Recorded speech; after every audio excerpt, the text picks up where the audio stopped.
What's up, everybody? Welcome back to another episode of the Big Five Pod, episode number 141. I'm co-host Kyle Morello. Next to me, unfortunately, in the Broncos jersey, but we knew this was coming, my co-host Jake Copestick. Cope, you must be over the moon, but also, I don't know, are you? Yeah, it was like a euphoric hour last Saturday. I don't even know if it was that long, to be honest with you. Yeah, whatever it was from the end of the game, our buddy Jared was driving me home, and I said, I'm going to sleep like a baby tonight. Like, that was awesome. Like, it was so stressful, but so fun. And then it ended and they won a great game. And yeah, to get the devastating news that Bo Nix broke a bone in his ankle after he played very well and he played his tail off. Played very well, proved a lot of people wrong. I don't think you have vision in both your eyes if you don't think the guy's any good.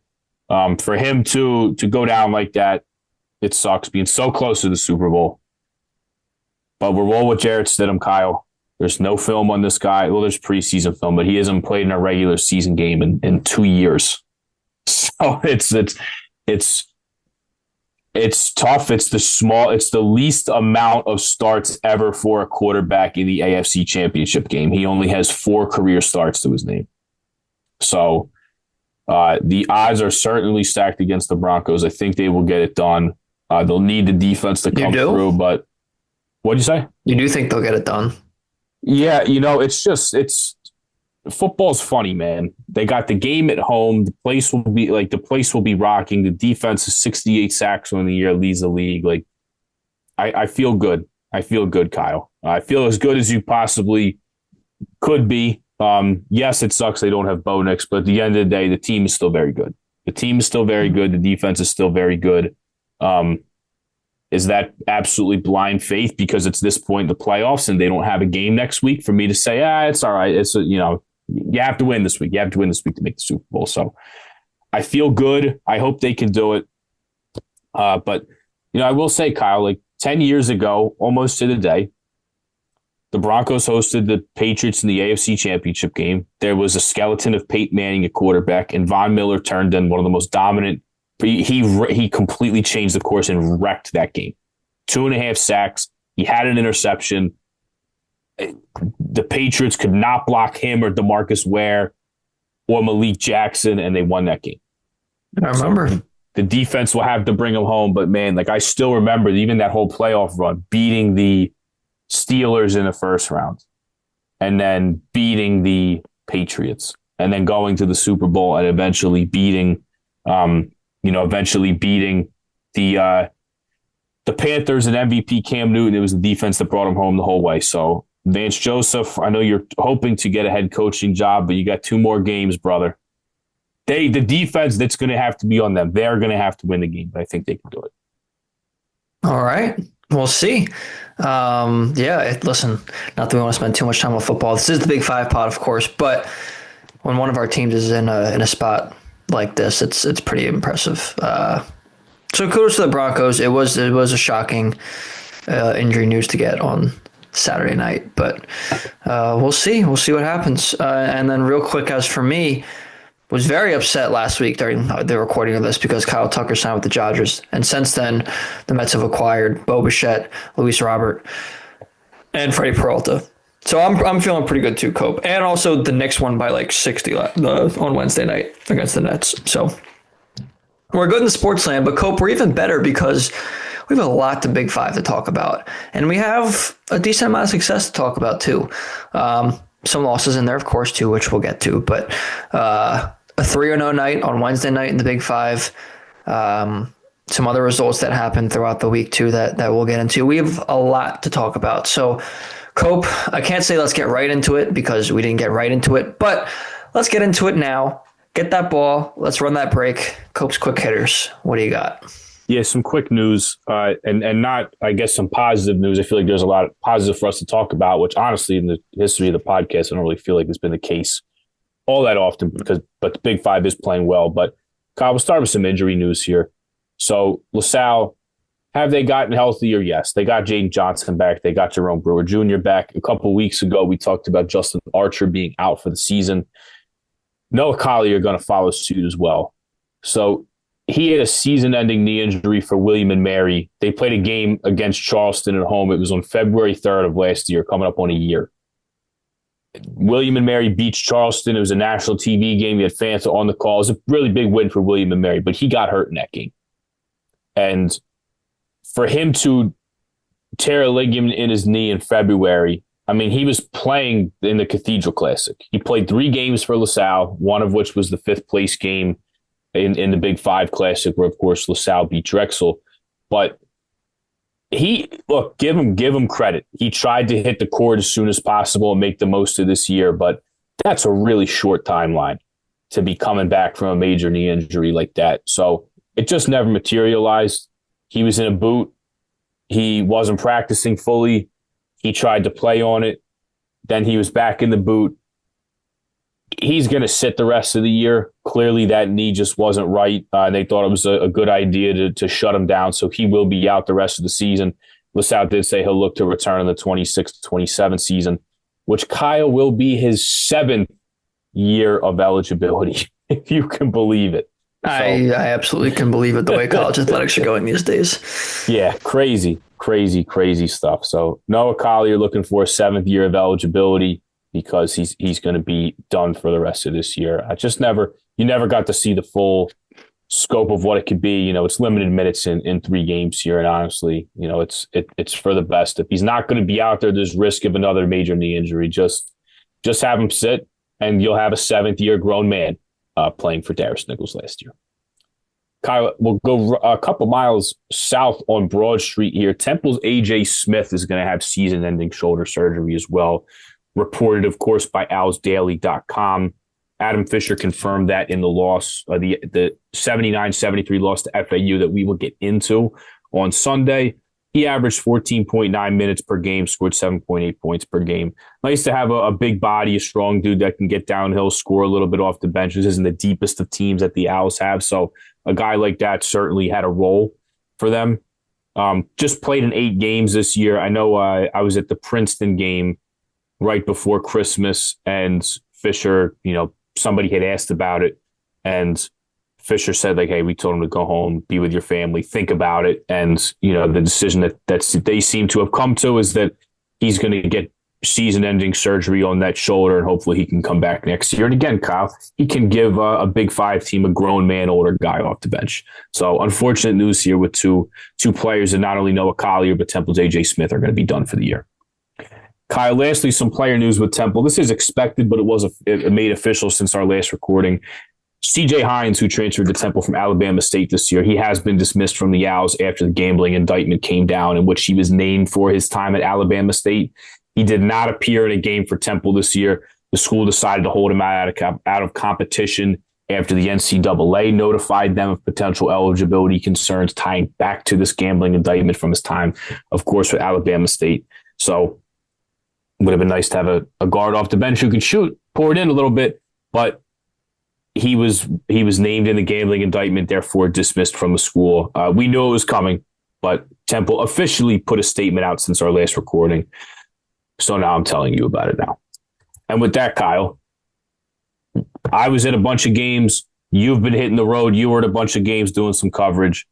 Let's finally get into that. Let's get into it, Cope. And I'm going to turn it back to you to start, because we had probably our best social media moment since we've had the inception of this podcast 3.5 years ago. With your clip of Phil Martelli Jr. at the post-game press conference of the VCU-St. Joe's game, which, if you didn't know, St. Joseph's dropped that one on the road on MLK Day, 79-72. Listen, and they fought. It was a valiant effort, especially from where they were, only a few weeks ago. We talked about on last episode how they're on a 3-game win streak. So the game, Cope, you're going to tell us in a second, but seemed like a great game and a great atmosphere, and one that, maybe they were a couple plays away from actually turning the result the other way. But after the game, a VCU player was asked about if there was a little extra juice because of the relationship between the Martellis and St. Joe's, assuming you asked that, Cope. Mm-hmm. And player gave an answer that there was a little extra juice. And then you asked Phil Martelli about the player answering that question that way.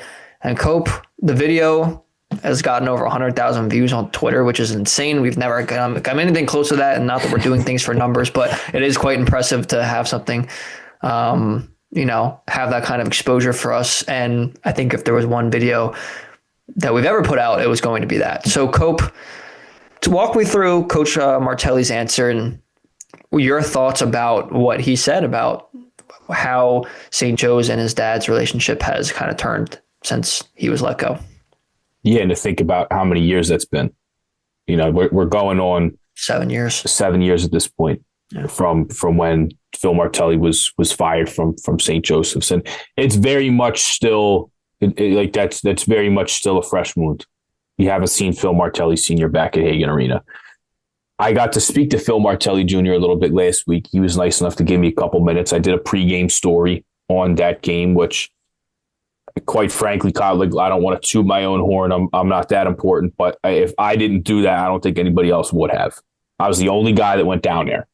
That was crazy enough to do a 500-mile, 8-hour round trip down to Richmond. But he was nice enough to give me some time. He spoke about it. He elaborated more on it in the answer after the press conference. And I mean, you can tell that's still something that is important to him. They're going to go to Davidson, like you mentioned, on Saturday. They're going to play the Wildcats. Bob McKillop's name is on the court.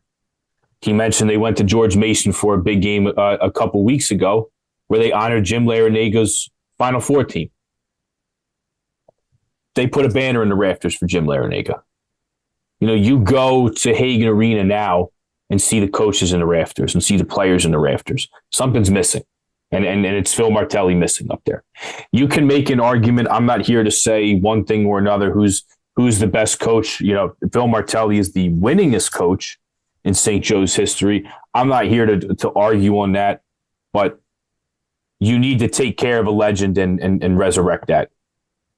You go to Villanova, and granted, Jay Wright still works for the school as a special, assistant or advisor to the president, but he's still at a bunch of campus events. He's at every Villanova game, sitting on the aisle on the lower level, pretty much right at half court with one of the best views in the house.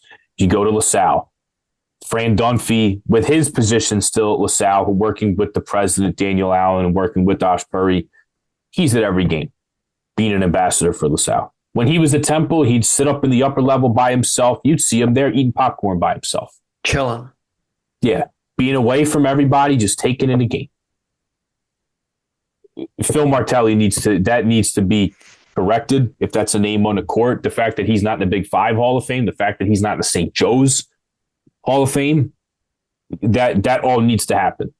You need to treat a legend with the respect that he deserves. And as Phil Jr. said, right a wrong. It was not the right way to let him out. That was not the right way to let him, with somebody with so much sweat equity. And when he was fired at the time, Kyle, he'd been a coach, an assistant or a head coach for 34 years at that place, was fired at the age of 64. That was his dream job, to be the head coach, and he spent over half his life there. That's no way to reward him. Let him ride off into the sunset, just as anybody else would have. That needs to be corrected. Everything he said was spot on. And Phil Jr. wasn't mad. He wasn't yelling. He wasn't pointing the finger. But, Kyle, you could hear it in his voice. You could hear it in his voice that was important to him, and that needs to be corrected. He wants to see it corrected. I'm sure everybody would.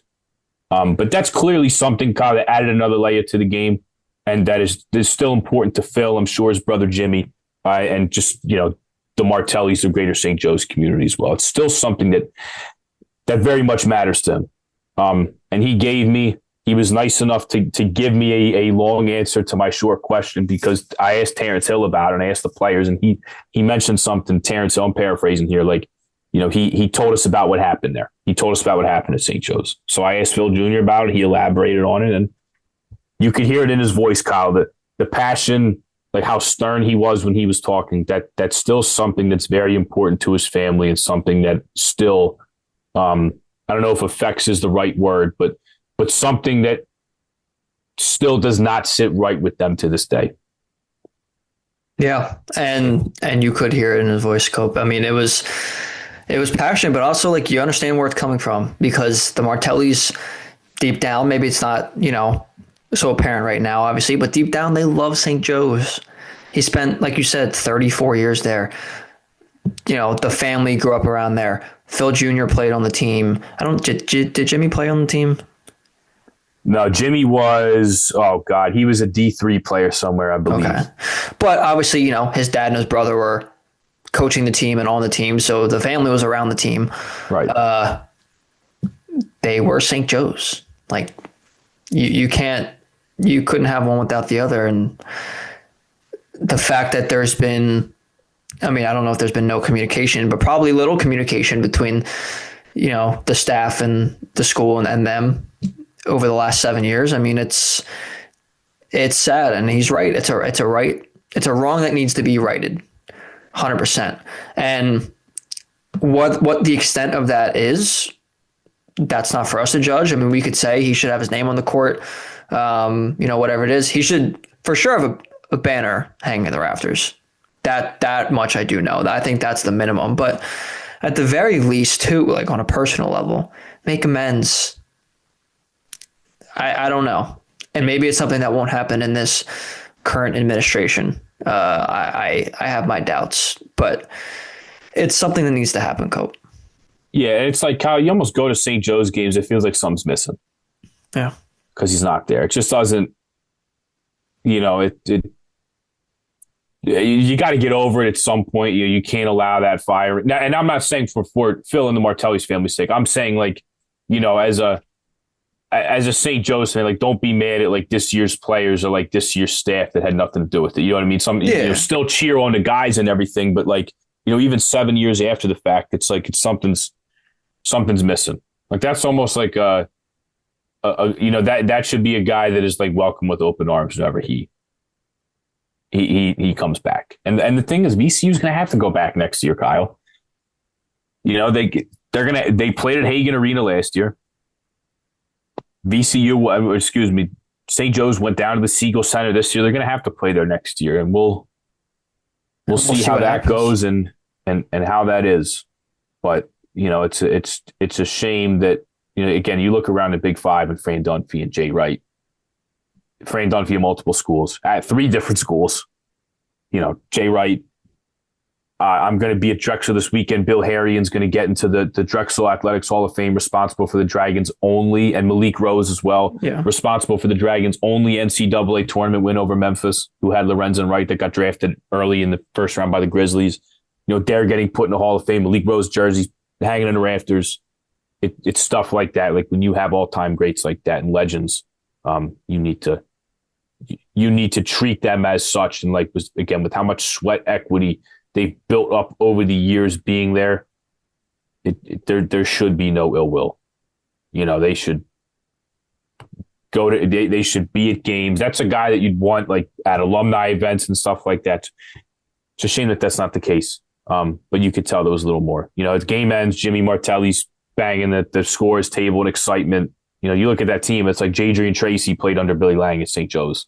And then you have Phil Martelli Jr., you have Jimmy Martelli, you have Ryan Daly on staff. It's crazy. And you even look at some of the guys in their team. Ahmad Noel's from Philly. You have Jadrian Tracy there as well. Like, it's just like there's so many Philly, St. Joe's Big Five connections just kind of weaving their way through that St. Joe's team. So, yeah. It's a great game, though. Otherwise, I can get on that. I don't want to spend the whole time talking about the stuff that wasn't on the court. Yeah. But look, St. Joe's never won there. They've never won at the Siegel Center before. And to play the way that they did, to go up, I think they were up 7 or 8 early in the second half, and Phil Jr. to burn a timeout. They were playing well. They knocked down 4 of their first 5 threes, got out to a hot start. Justice Ajibo was awesome, blocking 6 shots. They just couldn't get it done in the end. And at the end, offensive rebound by Tyrell Ward turned into a cut and a layup for Terrence Hill or for Brandon Jennings. Like, those, they just made more plays at the end. They got more offensive rebounds in the second half. And give VCU credit. They did not shoot the ball well the entire game, but just made plays like that. key buckets late, an offensive rebound, a second chance point, a back cut. VCU just at the very end of the game, it's not overcomplicated here, Kyle. They just made more plays at the end than St. Joe's did. Derek Simpson was great. He had 27. He's been playing very well as of late, and it sucks that they lost. But to go in there and keep it close and to be leading a good chunk of that game against VCU, big bad VCU, you have to I think you have to at least feel encouraged a little bit. They played well for large. So now they turned the ball over 18 times. Can't do that. If you turn the ball over 18 times on the road, I think you win that game. Probably not even 2 times out of 10 times, Kyle. So the turnovers was a major detractor, but the threes were falling, especially early. Justice Ajabo was awesome. Derek Simpson was awesome. But just when push came to shove in a close game, when it comes down to some big plays like that, when it comes down to the very end, when it comes down to the last 2, 3, 4 minutes, it was VCU that just made more plays than St. Joe's did. So it was a good game. They hung in there. Michael Bell for VCU was terrific with the 20 points that he had to kind of counteract Justice Ajabo, who's, like a statue, like a statue in the paint, just a giant dude to alter shots, get rebounds, had a couple putbacks. Like to counteract that with Michael Bell, who's a big and strong dude, who's agile, who could step out and respectably shoot, who can pass a little bit. It gave VCU a little bit of a smaller, like more agile dimension to pull Justice Ajabo out on the perimeter a little bit, which is smart on their part. But they're a good team, Kyle. I think you look at the top of the A-10. We'll get to Dayton in a second in terms of the LaSalle game, but VCU, St. Louis, George Mason, Dayton, GW is not bad this year. Like VCU is in that crop of teams that's going to be playing late in that tournament in Pittsburgh to the side of it. They're really good. It's a hard place to play. St. Joe's just couldn't pull it out in the end, but a very good effort nonetheless. And then, Kyle, of course, I have to talk about the Siegel Center. I got there so early. I got there like an hour and a half before tip-off. I was like a kid in a candy store, man. I took a bunch of pictures. I went up to the club level. They have a seat from the Final Four. They have the net from the Elite Eight, pieces of the hardwood. You look at your Athletics Hall of Fame, Briante Weber and Travion Graham and Jamie Skeen and Joey Rodriguez. You look at all those guys who were on that team. Pretty cool. Not to mention that there's Atlantic 10 and NCAA tournament appearance banners that litter that place because they have so many of them in the last decade. And then, of course, the giant Final Four banner from, I guess that was 2011 that they have hanging there. All those CAA banners too. Yeah. Great place to watch a game, Kyle. St. Joe's and LaSalle, they play in a gym. That place is an arena. It's packed. I sat right behind the band, which you might be like, oh, geez, they're loud. It's, they're the best band. The Peppas are awesome. The Peppas are great. Everybody's into it. The band is into it. The student sections are packed. The corners are full on every side. Like they have the club level and they have people up there. It's really, really an impressive spot. A really, really good place to see a game. Super, super impressed by the place. I've done an 8-day trip to Europe. I haven't done a 10. I will get back to you once I do and let you know what was more life-altering. But I can't recommend it enough, Kyle. It's like when we go to Big Five games around here, really sans Villanova, you don't see sellouts. You don't. Now, I think a Drexel game when they play Penn in the Big Five Classic, we'll get a lot of people there, perhaps sell the place out. They have homecoming this weekend against Northeastern. Perhaps Drexel might have a sellout there with it being homecoming and a lot of alums coming back. But, you don't see them at Penn. You don't see them at Temple. You maybe you'll get one at LaSalle if it's like a Villanova or a big game or a homecoming, maybe. But you don't see that anymore. So it was St. Joe's. You don't see them because it's $40 sitting the last. No, I meant LaSalle against St. Joe's, but yeah. Yeah, perhaps that in a couple weeks. Yeah. But Kyle, it was just for somebody who loves the sport, to go down there and see a place that, that's it, what they have there. They don't have a professional sport there. They don't have a football team there. Basketball is what VCU does right in the heart of Richmond. And it was refreshing and almost heartwarming, Kyle, to see that, that's not Villanova. That's not a power conference team. in VCU, and the place is packed. Everybody's got their gear on. They're into the game. They're doing the chants. Like, they're loud. They're passionate. That was refreshing to see, and was just like that is awesome. Seeing that scene, that was awesome. It lets you know it's still possible. Yes, it's still. It's you still do it is. right. It's still possible. And what's crazy, I was talking to Chris Kowalczyk, the AD at VCU, and he's like, like for a long time. So George Mason, I guess, has a reputation of being a commuter school, which is why they haven't really sold their place out, despite how good they've been. That was VCU for a little bit too, from what he was telling me, from what I understand.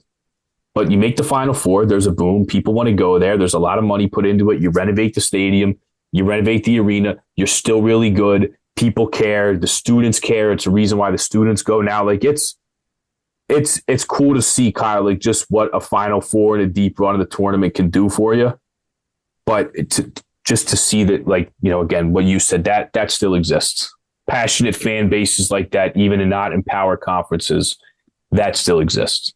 And as somebody who just loves the game and appreciates the game, warm my heart to be able to, like, just watch a good game, cover a really good game in a good atmosphere like that. And I've been there once. It wasn't quite as good an atmosphere, like I mentioned, when they played Penn last year, but I can only imagine, especially for a conference game, especially that conference game. They played each other in the semifinals 2 years ago of the A-10 tournament. So a little bit of history there. I mean, obviously the teams are much different now, different coaches, but it's a great matchup. So I'm happy you went, happy you got a good soundbite and got some good conversation with people. It was a trip well worth it, my friend. Absolutely. Oh, yeah. Would do it again. And I would like to do it at some point again, too. So maybe we'll have to plan that next year. All right, Cope. I am going to go for two now. And I'm going to talk about the two games that I was at this past weekend. We'll go in chronological order with LaSalle on Saturday against St. Bonaventure. And Cope, very good game in this one as well. And it was the main storyline of this one was LaSalle had two players over 20 points, combining for 50, Jerome Brewer and Jaden Marshall. When I got to the press conference, Coach Nichols in his opening statement mentioned that Jaden Marshall voluntarily came to him and said, "Coach, take me off, put me on the bench, like have me come in off the bench. I want to get other people going." And in turn, he got himself going. 5 of 10 from 3 in this game, hit all 4 of his free throws, which, by the way, LaSalle, a perfect game from the free throw line, 20 of 20. Jerome Brewer was the best player in this game, 27 points, 6 of 6 from 2, 3 of 3 from 3, 6 of 6 from the line. So he had an actual perfect game with his 27 points. It was a really, really good offensive display. Rob Dockery also played well, 10 points on 5 of 7. Josiah Harris had a decent game too with his 10 points, but it was also the passing too, which is something that Coach Nichols mentioned in his post-game press conference. They were unselfish. They assisted on 19 of their 25 made baskets. They did also have 17 turnovers.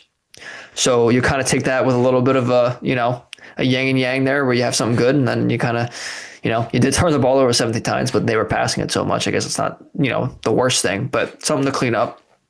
And I asked him about that, and he said simply to not pass it to the guys in the other jerseys. I wish it were that simple sometimes, Cope. It's not. But he did say, I have to clean up the cross-court passes and things of that nature. But this was the best offensive game that I've seen LaSalle play this year, and Coach agreed it was one of their better ones of the season. Listen, they shot over 58% from 2. They shot over 57% from 3 on 8 of 14. And I mentioned from the free throw line as well. So it was, a very, very good game from them. I think having Jaden Johnson back is huge for them too, because it just gives them a little bit more depth that they thought they were going to have at the beginning of the season. I know he's been back for a little bit now, but he's been a key, in these last few games. And then, of course, the big one was the upset over Dayton on Wednesday night, 67-64. I believe they were up 33-8 at one point in this game, Cope. They did let Dayton get back in. It was a close game at the end, but LaSalle pulled one out. And another one where Jaden Marshall came off the bench and was awesome. 25 points, 4 or 7 from 3. Another perfect game from the line at 7 for 7. As a team, they only went 18 of 28, so a little bit of a regression there. But another good game passing the ball too, 14 assists on 21 made baskets. This is their MO now, hopefully. They pass the basketball. They assist a lot. They take a ton of free throws, which you knew already. Would like to see the percentage get up a little more like it was in the previous game that we just mentioned. And, of course, they rebound that, John, which we know. So 2 wins in a row now, Cope, to get them 3-4 in conference play after starting 1-4. Obviously, this last one, a massive win over a Dayton team that was looking to try to get an at-large bid. That's done now. Not happening. The A-10 still very much could probably get 2 bids. In this league, St. Louis is looking like an at-large right now. I think they're projected as 7, according to ESPN the last time I looked, and Joe Lunardi. George Mason only has 1 loss all year. They could be an actual at-large if they don't lose another game. So this is looking good for the A-10, but not for Dayton now, obviously, after this one. And 2 of the last 3 times that these Dayton Flyers have gone to 20th and only, they've lost. So a little bit of struggle for them, Cope. I don't know.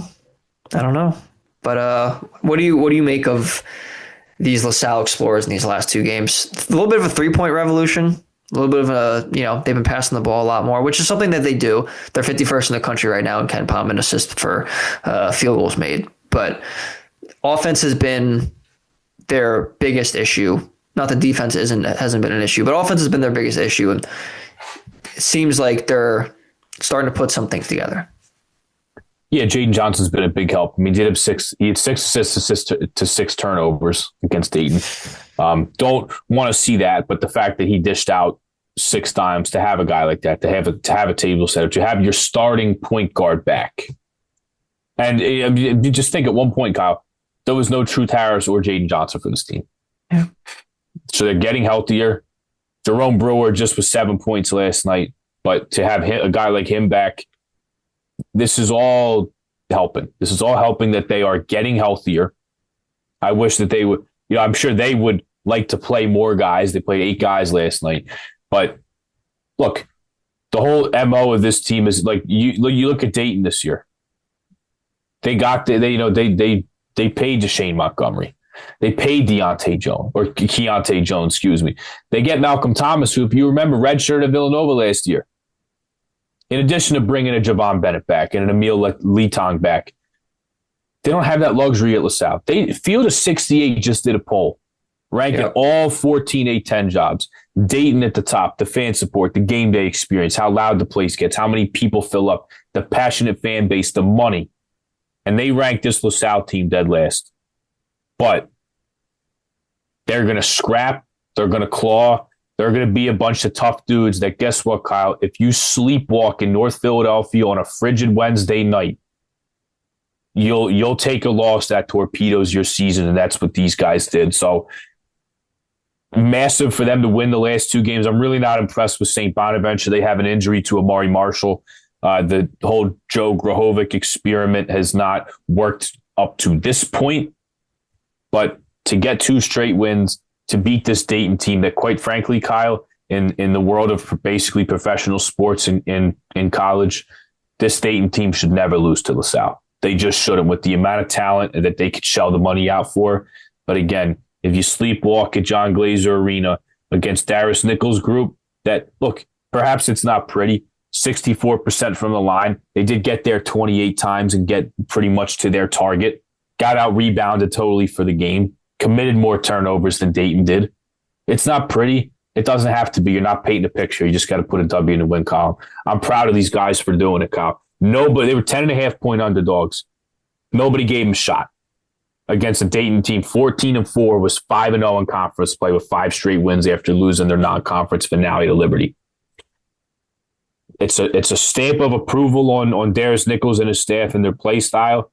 It doesn't have to be pretty. It might be a rock fight at times, Kyle, but to beat a team like that is damn impressive, and is a win that Darius Nichols, that's the premier win of their 7 so far this year. And look, they're 7-13. They're 3-4 in conference play. There's been some bumps. They haven't been healthy. to win this game is absolutely huge, Kyle. Huge. That style, the toughness, the traits that they have is something I think is really going to give people headaches for as long as Darius is here. Yeah, and it was the win of the Darius Nichols era so far. I know there's only been 7 of them right now, but that was impressive. That was, I hope that can build some momentum and keep it going. And even if they're not going to be among the winningest teams in the conference, I guess, if they're not going to be among those who are going to be competing for a conference title, they're going to be scrappy. And hopefully that culture can be built and can eventually contribute to a winner. And so when Jeff Goodman and Field of 68 does those polls, they're not dead last, because I understand why they are. But obviously, selfishly, we don't want them to be, because we think it's a great place. So it's been a good week for LaSalle. Let's just say that. Hopefully they can keep it going against Fordham in their next one next Wednesday. No, it's another winnable game. Another winnable game. I know they're on the road this time, Cope, and then the last 2 were at home, but Fordham's not much better than they are. I think it's a very, very winnable game.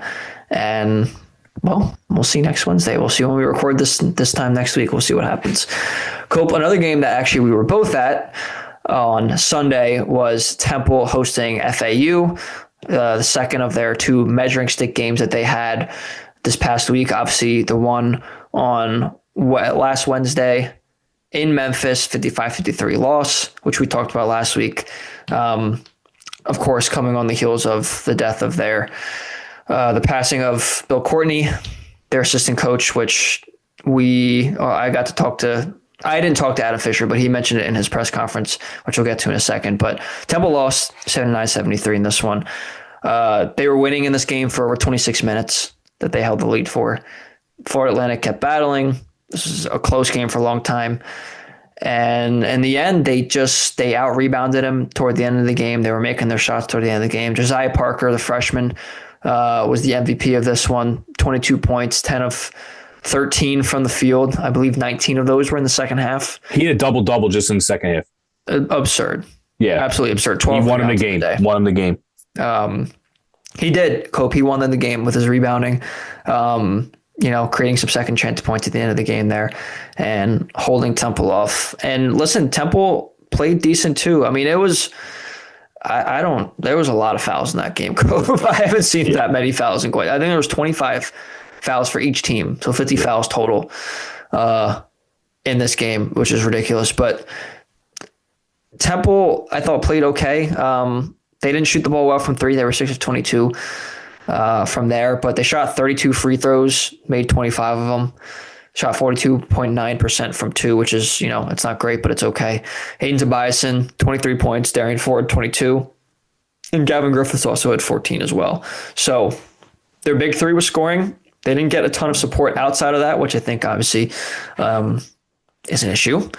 But this was a game that I think they definitely could have won, which would have been a very impressive victory for them. It would have brought them to 12-6 on the season. It would have brought them to 4-1 in conference play. I believe 4-1 in conference play. They're 3-2 now.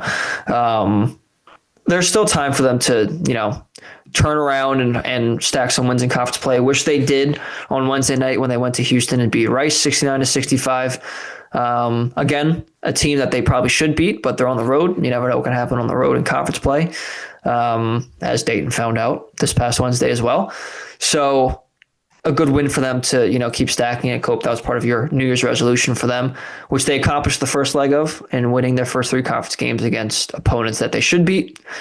They lost 2 to teams that probably are a little bit better than them, but were winnable games. I mean, they lost by a combined 8 points in those 2 games. One of them being on the road, of course, too, with all the circumstances, unfortunately, going, with what they dealt with that in this past week. Now they're going to go to UTSA on Saturday, a team that they, the UTSA team is horrible. They have one of the worst defenses. There's no way of cutting it. They stink. It would be very, very bad if Temple lost this game. And then they'll host Charlotte, who they've already beaten on the road too. So chance to stack a couple more wins there before playing South Florida next Saturday. Cope, you were at this game as well. Obviously, there was, a lot going on with, like I said, with what the team dealt with in the past week. Still a great game, still a game that they could have won. What are your thoughts on Temple? And, of course, the Rice win, too. Yeah, I'm going to speak on the FAU loss here before I'm really not even going to touch on the Rice. But I'm glad that they won it for sure. It was a win that they should have had. But the FAU and Kyle, it's just like you feel almost bad for like trying to talk basketball right now. Yeah, with them. Like, in the midst of, you look at these games, like going to Memphis and then hosting a very good FAU team, by the way, who very quietly is 6-1 in American play and 14-6 overall. Two of those losses one is against St. Mary's, the other is against UCF. Not bad teams to lose to. But to have it, and guess what? It doesn't matter who they play, Kyle. It doesn't matter if you had 2 exhibitions. Like, just to have an assistant coach in your program pass away like that, I know we've touched on it, but it's like you almost feel bad about talking about basketball. It was a good effort. It was a good first half. Second half, not so much. They came out with way too many turnovers right away in the second half. And then the bookends of the second half where they came out and they committed too many turnovers in the second half. And then Josiah Parker just totally took over. And they couldn't keep him off the glass. They couldn't keep him out of the paint. He made some giant plays late in the game with an and one and a putback and getting an extra possession that just helped FAU pull away at the end and put up nearly 50 points in the second half. So again, they can play with those guys. They played with Memphis. They played with FAU for a little bit, even with everything that had gone on with them last week with the passing of Bill Courtney. Great that they picked up the win at Rice. You need to pick up the win against UTSA, who, quite frankly, Kyle, is just like absolutely horrific. Would be a very look. A loss to UTSA isn't going to take away your at-large resume because that doesn't exist anymore. But that's not one that they should be losing.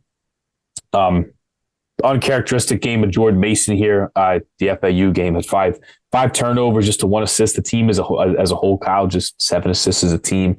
Darian Ford, 7 of 18, 5 of 12 he shot it okay from 2. I mean, they forced him to take a lot of tough ones and really work for buckets inside. Still had 22 points, but 18 shots to get there. It was a good effort, Kyle. It was a good effort for him last week. The Memphis game, this game, Josiah Parker was wearing an FAU uniform and not a Temple uniform. That's kind of where the game was. It's not that complicated. Double in the second half. They couldn't keep met. Temple just could not stop Josiah Parker in the second half. No, they couldn't. And, not to go back to this too, but you are right, Cope. And this was very evident in the post game as well, that it's hard to talk basketball, even with, how good of a game it was and everything like that. I mean, Adam Fisher kind of was getting a little bit emotional, talking about, not someone who's just on his staff, but that was his friend. They worked together at Miami. And you could just tell how good of a person he was. And I know we mentioned it last week too on the episode when we were talking about him, but to hear it from, to hear from the head coach and someone who is extremely close with him, it was an emotional press conference. But he said he would have been proud with their effort the last couple of games, and the fact that he would have wanted them to go play in Memphis, and apparently his mom told Adam Fisher that told him to go play. They should have played that game. And ultimately the players ended up deciding to do so, which is, courageous to say the least. So kudos to them. Kudos to the athletic program for dealing with that.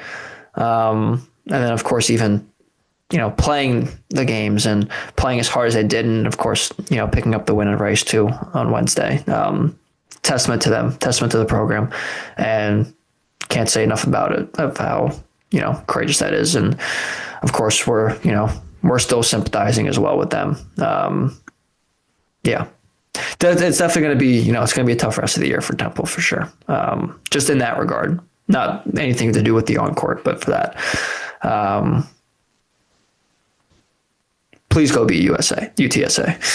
Yeah. Please go 100%. Please go beat UTSA. All right, Cope. We spent some time on St. Joe's, Temple, Salle. Let's get into some of these other teams here, and we'll recap some results. We will start with Villanova, who lost to St. John's on Saturday, 86-79 at Xfinity Mobile Arena, and then beat Georgetown, who blessed to be losing that game, Cope, 66-51 at the Finn.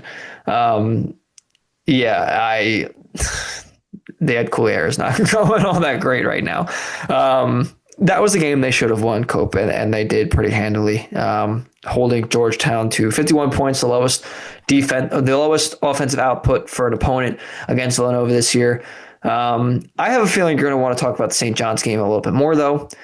A game that the St. John's had been hot, and they played well in this game. Zuby Ejiofor was awesome with 17 points. Bryce Hopkins had 20.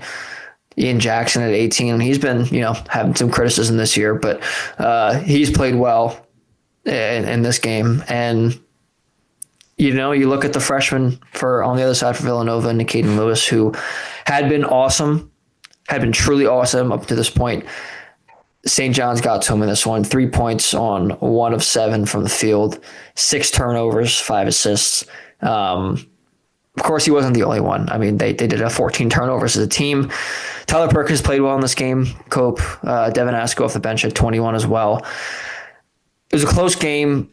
Villanova tried to make it close toward the end, but St. John's was, after halftime had a pretty comfortable lead in this one. What did you see? And then how were they able to bounce back, of course, against Georgetown? Yeah, well, the thing with this Johnny's team, Kyle, is like they get hot after they lose at home at the Garden to Providence, which quite frankly was an inexcusable one if you want to ask me. I get it. It's conference play and all that. Anything can happen. This is the Big East. But honestly, man, really an inexcusable one to lose to that Providence team that I don't think is going anywhere and is headed for another middling season that will cause them to miss the tournament. But, Pitino gets up there and says, hey, our backs are against the wall early. If you remember his first year, him saying, this is the most unenjoyable experience of my life. Everybody's slow laterally. We don't have guys that can cover. Chris Ledlam, Joel Soriano. Nobody can move laterally. Like we're having issues defensively with that. And that team only missed the tournament because there was like 5 or 6 bench dealers on the last day. He lit a fire under this team too. That's now rattled off 5 straight. 1 at Butler, 1 at Creighton. Beat Seton Hall at the Garden. Came back against Seton Hall. I was watching. Came back. Yeah, it's almost not. Look, he's been doing it long enough. There's a reason he's successful. But you hear him say that in a press conference. You're like, oh my God, he's struggling. What's going on here? And it's like, no, actually, just trust the guy. He's going to light a fire under him, and they're going to end up figuring it out. But Kyle, this is a big team. A whole lot of size. Obviously, when you have Zuby in the middle, but 42 of their 86 points came in the paint. This is not a team that shoots it well. They were 5 of 15, but they made their living in the paint. It helps when you have a guy like Zuby. You have a big scorer like Bryce Hopkins. You have another like twitchy big athlete in Dylan Mitchell. And then look, like a 6'5" point guard in Ian Jackson. Like I said when we had Tommy Godin on, Ian Jackson is one of the most important players in the entire country. If St. John's can have a point guard that can not only set the table, but can score like that, a very fast dude, it can be a blur in transition with how fast the team wants to play. He's one of the most important players in college hoops. And if he plays like that, this St. John's team is going to continue to climb and be better, be a problem for somebody come March. If they are not already, because they've lost. Have they lost games? Sure, but 13-5, 6-1 in the Big East is, or 14-5, 7-1 in the Big East is not something you should just be scoffing at. But this is a big team. Zuby had a double-double, or Dylan Mitchell with 10 and 10. I've always been a big fan of him, even if he was at Cincinnati, and that team wasn't very good, and he was on a couple Texas teams, but always been a fan of Dylan Mitchell. He puts up 10 and 10. Hopkins with 20 points. You have 18 from Ian Jackson, then you have 17 from Zuby Ejiofor. They're a good team, Kyle, but they're big, and I think that top end size and athleticism, like at the forward spots. Braden Pierce, plays 2 minutes. There's not a whole lot of giant size off the bench to go up against a front line that's this big. And they just gave him an issue. And they're going to see more teams like that. They're going to see the St. John's team again like that. But I just think it was kind of the contrast and like in size. This is a very big St. John's team, maybe not the biggest of Villanova teams, especially the 4 and the 5 spots. That ultimately gave him an issue. They're going to see him again. We'll see what happens there. But that was my biggest takeaway from that. And then the Georgetown game, they're a brutal offensive unit, honestly, Kyle. I mean, you see the game. So Villanova, who wants to outscore everybody, shoot the ball well, like if I told you that Villanova got held to 66 points, you'd probably say how many the other team win by, right? Of course. Not this Georgetown team. Not for this one, man. Not for this one. I mean, for Georgetown to only give up 66 points to Villanova and still lose by double digits, not good. Not a team that shoots well from 3. Not a team that shoots well from 2. Like, not good at all. Offensively, you had the game against DePaul, Kyle, where they were held to 50 points and they went over 20 minutes without making the basket. It's tough. This Georgetown team has lost 6 straight in the Big East. The only win they have was against Marquette. Yeah, on the road. They beat Clemson at Capital One this year. They started 5-0. I said, look out for the Hoyas. I was in on them. I saw the progress last year. Now, Micah Peavy and Thomas Sorber aren't walking through that door. But it's hard to even think that this team went to look, Maryland's not all that good, but they went to Maryland and won. They beat Clemson at home. Like, the next best win they have is Marquette at Ken Palm 119. Yeah. After that, St. Peter's 235. Like, I offensively, like they've just fallen apart, and it just undid all the good progress that they had there. Tough in Georgetown right now. I'm going to be at that game at Capital One Arena in a couple weeks when Villanova goes there. Not good offensively, Kyle. No, not exactly great offensively for Villanova either, but they gave up 51 points, whether it was to a good offensive team or not. They only gave up 51, but certainly a team that they should beat. They've passed every test. They haven't taken a bad one. And again, Kyle, there's a 15-4, 6-2 in conference. They've checked every box they should have. They haven't taken a bad loss. That's been a theme for what we've talked about with them, not only through the non-conference schedule, but early in Big East play as well through 8 games. Haven't taken a loss that's going to torpedo the season. Maybe they lose a game that a win against St. John's is huge. A win against Creighton is really nice to have. A win against Michigan or BYU would have been nice to have. Of course. No one's going to fault you for losing those necessarily. No, they've been as advertised. Yeah, absolutely. Tyler Perkins playing very well. Yes. 16 last night, 23 on Saturday. He's been playing very well. Good bounce back game for Caden Lewis as well. That's what I think is most encouraging too. Anytime there's a loss like that, he's a freshman. It's going to happen. What's the response? Pretty solid one if you ask me. Pretty good. This team's still firmly in tournament talks. So long as that's still holding up, they're playing well. I mean, listen, they've won 75% of their games in conference play so far. It's pretty good. You can't complain if you're a Nova fan. I think you would have signed up for this going into the season. No ifs, ands, or buts about it. All right, Cope, we're going to move to Market Street, talk about our last 2 teams here before we sign off. We will start with the Quakers of Penn. Obviously, Cope, as you mentioned, the hardest road trip to do in the Ivy League, at least for what Penn does, going up to Dartmouth and then over to Cambridge to play Harvard, beating Dartmouth 84 to 74, and then a loss on Monday at Harvard 64 to 63 in a tough one. I'm still encouraged, though. I think a split is what you would have asked for. I thought if there was any result of them winning one and losing one, it would be what happened. They still had a chance to win that Harvard game. They're very much obviously in that game, only losing by one. And now they're 2-2 in Ivy League play, sitting right now, I think technically in fourth place, just based off of I think their record against Princeton's, who is the only other 2-2 team. Yale, Harvard, Dartmouth, all 3-1. Yale's obviously the best team, and we've talked about this. This is not new.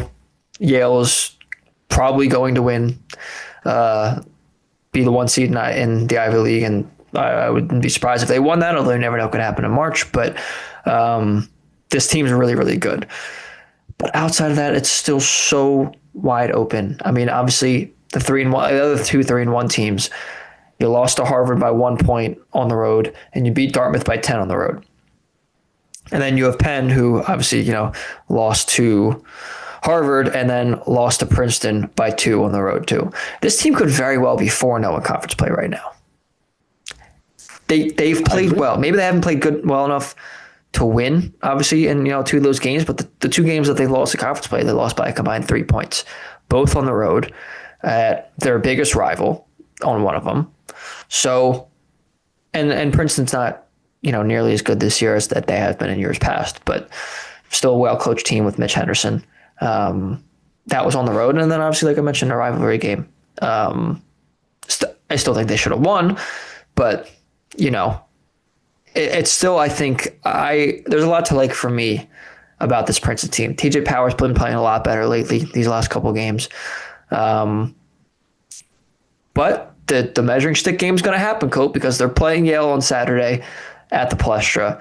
A massive, massive, massive game that could, depending on other results, vault them to first place in the Ivy League. I mean, it's still that wide open too with Yale. And I'm blanking on who they also lost to Princeton in this one in Ivy League play so far. So this conference is wide open. The teams, despite 2-2 record so far in the league play, they're still, I think, playing well. They're top 10 3-point shooting team nationally, according to Ken Pom. Defense needs work. That's been the case the entire season. It's going to keep being that way. But they have the pieces. I mean, Zanoni and TJ Power and Ethan Roberts obviously coming back from injury, and he's been awesome in these last few games since coming back. I think he's had at least 27 in all 3 games after the Princeton game. It's been great. So listen, this team has the juice to be able to put on a serious run in Ivy League play. And we talk about Villanova being the tournament team to watch out for in the Big Five, which they are. They're firmly in right now. They're a 7 seed or a 6 seed, depending on who you ask. But I would not be shocked if this Penn team comes out of the Ivy League.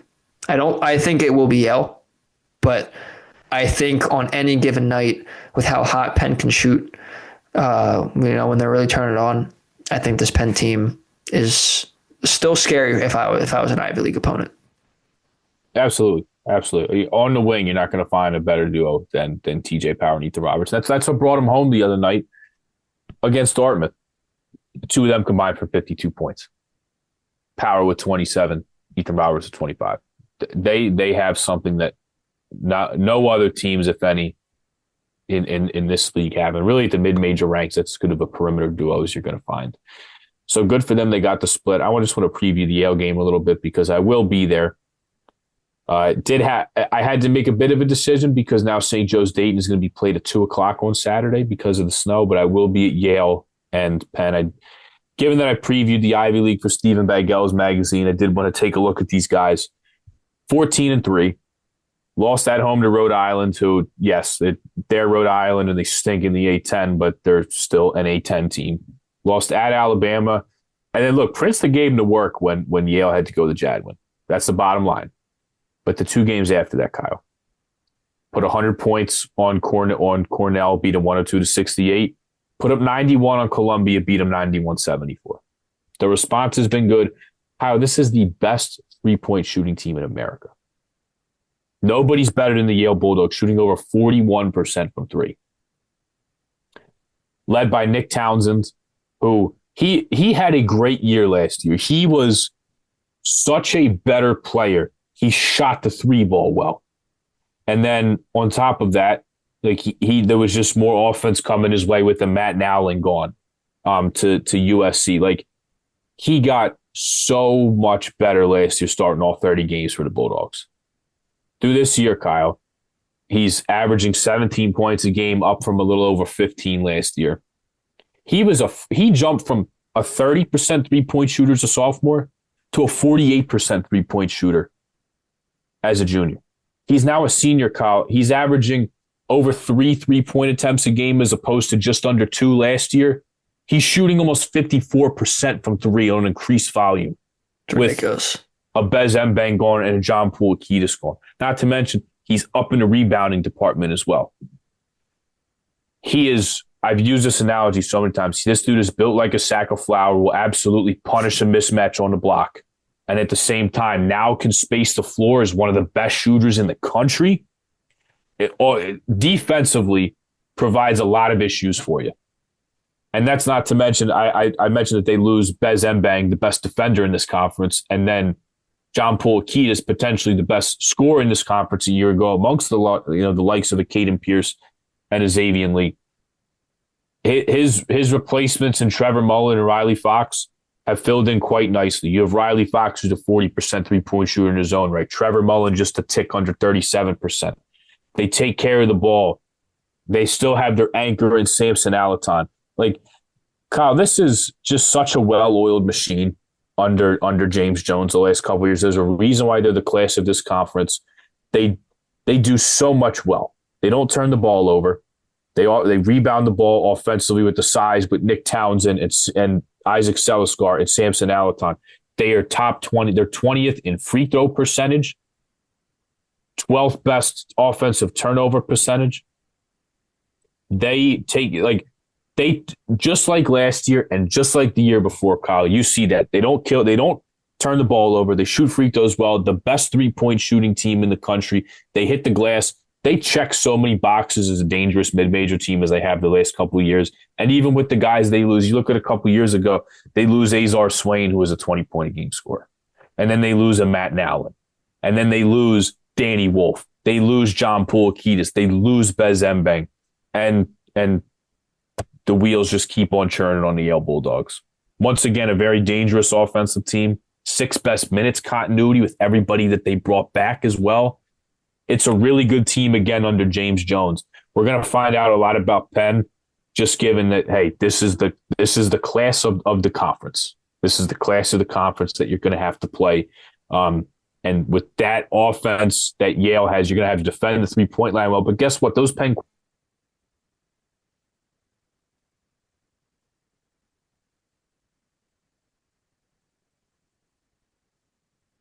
Oh, no. is under James Jones, one of the longest tenured coaches in the country. But this is as good as you're going to get. It just is. It just is in the Ivy League. Even with all their losses, there's guys behind him that step in, and this team doesn't miss a beat. Ken Pom has them projected to finish 23-5, 11-3 in the Ancient Eight. So really, really good game down at the Palestra Saturday, Kyle. This Yale team is the real deal. Yeah, I'd say so. But even still, anybody can get beat in conference play. And that's not why just they play the games. I know I say that about all the conferences, but particularly in this one, obviously, we mentioned who's beating who and how wide open that the Ivy League is. That this is still a very winnable game for Penn, even with how good Yale is. Yeah. All right. And we're going to move to the other side of Market Street now, or 33rd Street, I guess I should say, to Drexel, who only played one game this past week. That's why I put them last here. It was a disappointing one, Cope.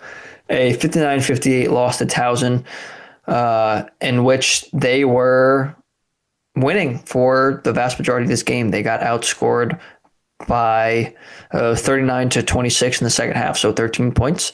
They led by 17 at one point earlier in the first half. And it wasn't good. This was a one you wish to have back, because this Towson team's decent. Drexel's been playing actually pretty good basketball, as we mentioned last week, up until this point. After their gauntlet to start CAA play, where they dropped 3, but they won 3 of 4, or they had won 3 in a row until this. And this was a tough one, Cope. I'm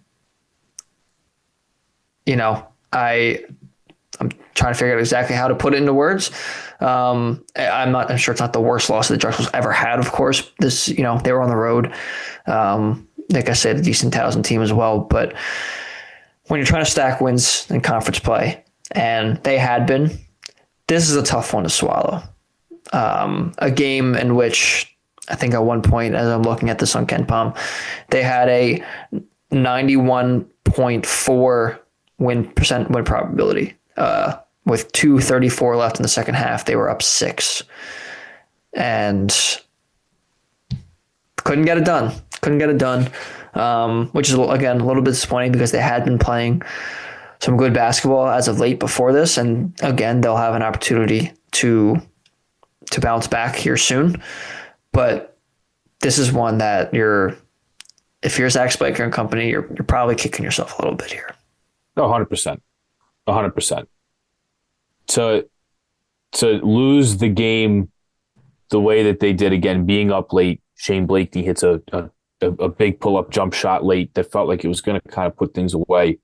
And, Drexel misses a shot offensively, and then Kavan Vanderhorst going up for the rebound gets called for a foul, sends Towson to the line, puts them up. Jack Spiker's never won at Towson before. So just hasn't. That's not to say that, this team is not good. He's not good, but he's never won there. And for Drexel, this would have been a 4th straight win after losing the first 3.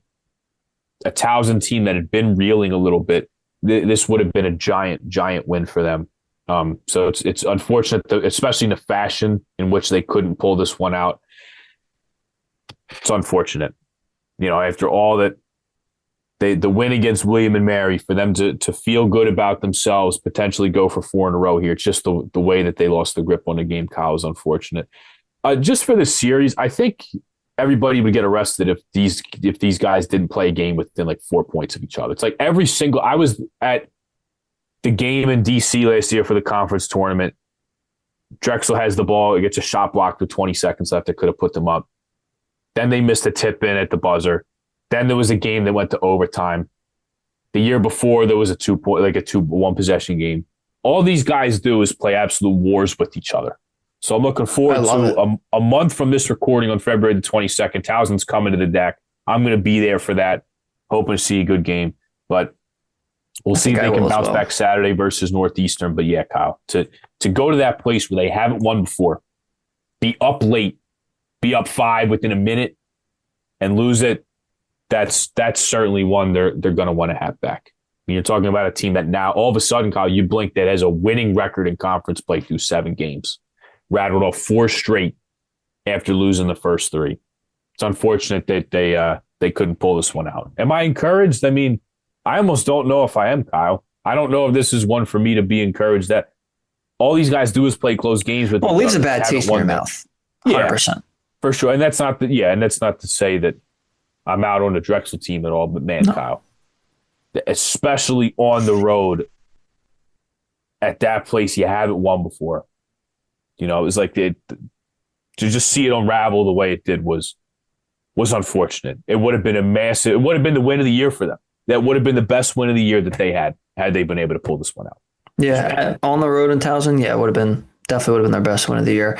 And the other thing too, and you mentioned one of those games, but they have a winnable schedule these next few games coming up as well. Hosting all of these next 3 games are at the DAC against Northeastern, Hampton, and North Carolina A&T, which are among the worst teams in the conference.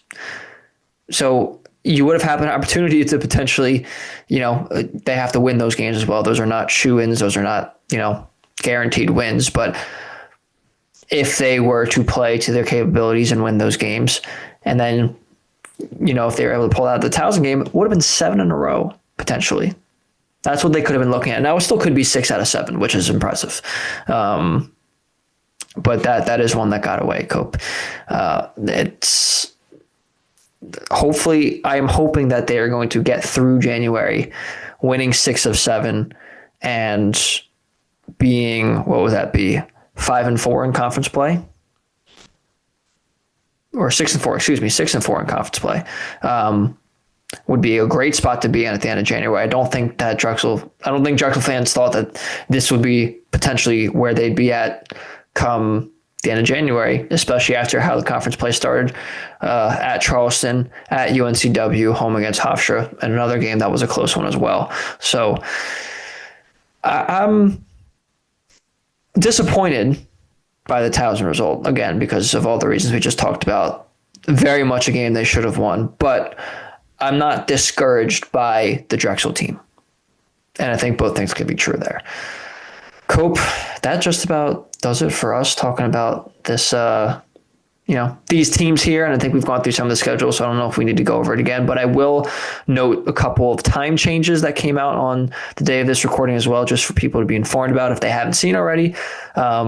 If you haven't seen, we're apparently going to get a whole lot of snow this weekend, which for you and for me as a football fan, probably perfect because you're going to sit inside. The snow's going to come down and you're going to watch the Broncos in the AFC Championship, so you can't really complain about that. But for some of these time changes, Temple moved up their game at UTSA from Saturday from 2 to 1 p.m. Eastern time. I'm not sure exactly how much snow San Antonio is going to get, but I think they're supposed to expect something, which I don't think they know how to deal with the winter weather down there in Texas. So that makes a lot of sense. Drexel, this isn't necessarily for the men's, but they moved up their women's game to Saturday at 6 p.m. So it'll be a doubleheader with the men's game. So Drexel fans, that could be a fun one to go to. And then on Saturday as well, St. Joe's moved up their game, like you mentioned, against Dayton to 2 p.m. from 6 p.m., which will now be the same tip-off times as Yale at Penn, Northeastern at Drexel as well. So a couple changes for you for games this weekend with the snow coming in. Cope, any final thoughts before we sign off here? Yeah, I have a totally useless piece of information for you. Checks out. So next week, this day next week on the 29th, I am going to be at Drexel for when they play Hampton. Anytime Drexel's kind of a standalone, especially on a Thursday with the Thursday-Saturday split that the CAA has, I definitely try to get over, give them some coverage here. So I told you the stat last year. Shout out to Jim Root from Three Man Weave. I was listening to a CAA preview last year before the season. I heard this little tidbit that I remembered because it's dumb and it's useless, but to people like me and you, we'd appreciate it. So Ivan Thomas, the head coach of Hampton, he was a Cooley guy, was with them at Georgetown, was with them at Providence. He was a high school coach in the DMV once upon a time. Coached at a school called T.C. Williams. You have any idea what the significance of that school is without looking it up? I wish I could tell you, but I do not. T.C. Williams is the school in which Remember the Titans is based off. Interesting little tidbit. How about that? Yeah, I thought that was super. I shout out to Jim Root for delving into that and figuring that one out. But yeah, so you're going to have the guy who used to coach at the Remember the Titans school bring in the Hampton Pirates to the DAC for the second time in 2 years next Thursday. Before we get to that Thursday, Kyle, I was going to do a doubleheader this weekend. I'm not going to be able to because of St. Joe's Dayton being moved up, but I am going to be at the Palestra for Yale versus Penn. I don't have my paper schedule in front of me to tell you what's coming after that, but I know that's where I will be Sunday. We will see if I'm able to leave the house and get Saturday for a couple. Yeah, Saturday. We'll see if I can get out the house and go anywhere else early next week.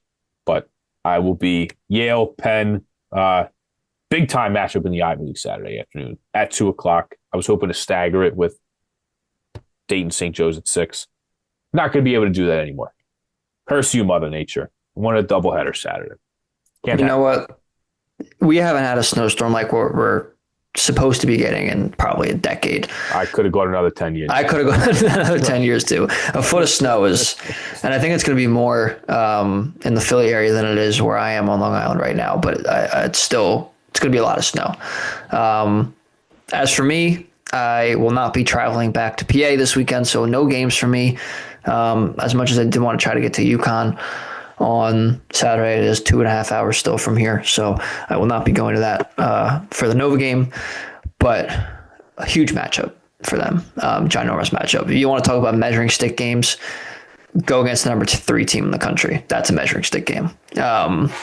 Even though they've also played, at the time, was the number 2 team in the country in Michigan, and that didn't go so great. This one, I think, will be a little better. This is obviously a much more familiar opponent, even if some of these players haven't played against each other, but certainly the coaches have coached against each other.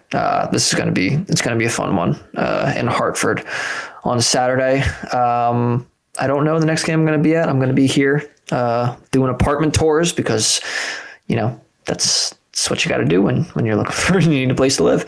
But yeah, it's going to be a fun weekend of basketball. It's going to be a fun weekend of football, of course. Cope, I'm in a predicament here because my least favorite team ever is the Patriots in any sport.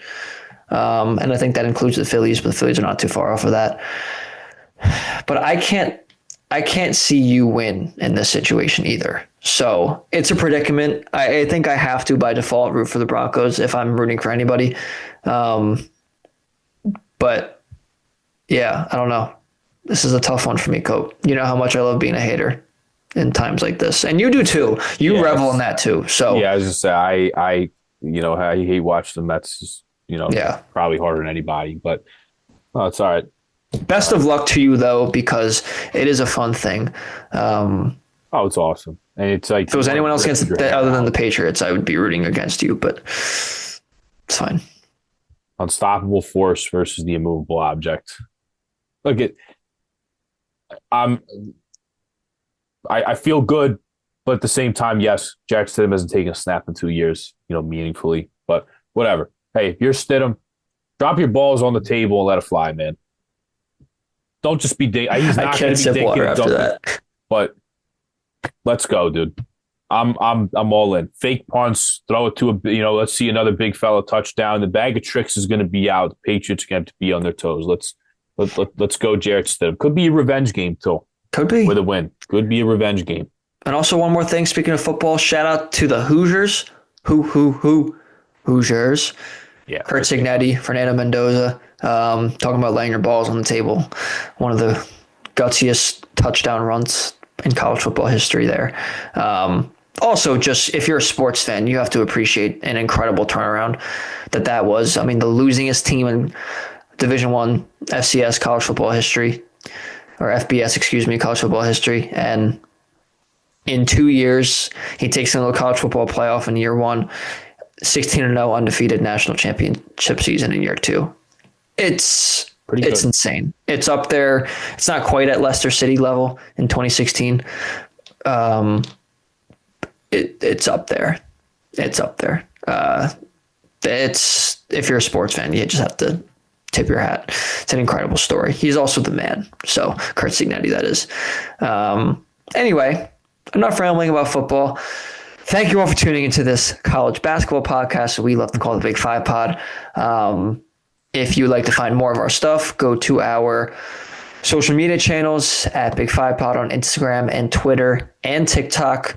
If you want to check out more of our episodes, go to our audio-only versions on Spotify and Apple Podcasts and wherever you get your podcasts. Of course, on YouTube as well if you're seeing this.